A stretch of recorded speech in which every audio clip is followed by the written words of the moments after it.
In an unprecedented move, Kuwait has revoked the citizenship of more than 37,000 people, mostly women, as part of a sweeping new policy that redefines who gets to be in Kuwait.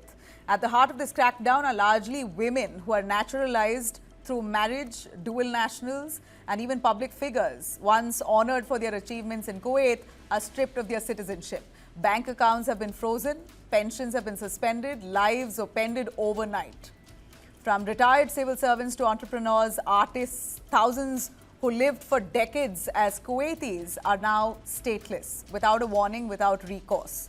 One example is a lady called Lama, a grandmother from Jordan, whose citizenship was revoked after 20 years. In fact, she has spoken to media platforms where she said to be law-abiding for so long and then wake up one day without having a citizenship is not okay. This is stripping us of our basic right. This dramatic rollback is being driven by Kuwait's new Emir, Sheikh Meshal Al-Ahmad Al-Sabah. Now, since taking power in late 2023, he has suspended parts of the constitution of Kuwait, dissolved the parliament in Kuwait, and promised to return Kuwait to its original people, free of impurities, which means stripping innocent people of their citizenship overnight. Now, critics say this isn't reform, this is exclusion. Women who became Kuwaitis through marriage are hit hardest. The government is scrapping all such naturalizations since 1987. So nearly 40,000 women, according to official records, now will go stateless. That includes even pop icon Nawal, the Kuwaiti, and actor Dawood Hussein, popular figures basically who are hit hard by this ruling.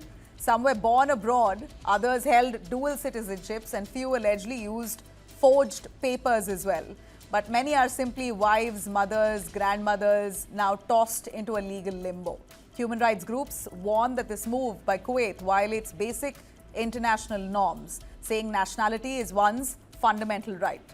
Kuwait has already has a large stateless population. As for what we know, the Baidoon denied nationality since the country's independence. Now a new wave is joining their ranks.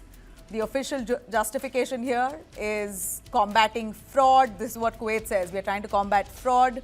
We're preventing national identity. Basically, identity theft is being prevented. But analysts here argue it's a calculated political strategy. Kuwait's tired citizenship system altogether already concentrates on political rights with those born to Kuwaiti fathers.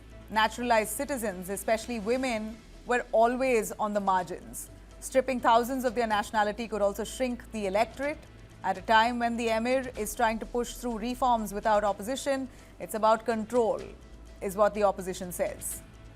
In public, authorities insist affected women will still receive social benefits, but behind closed doors, the damage is already done. Families are fractured, futures are uncertain.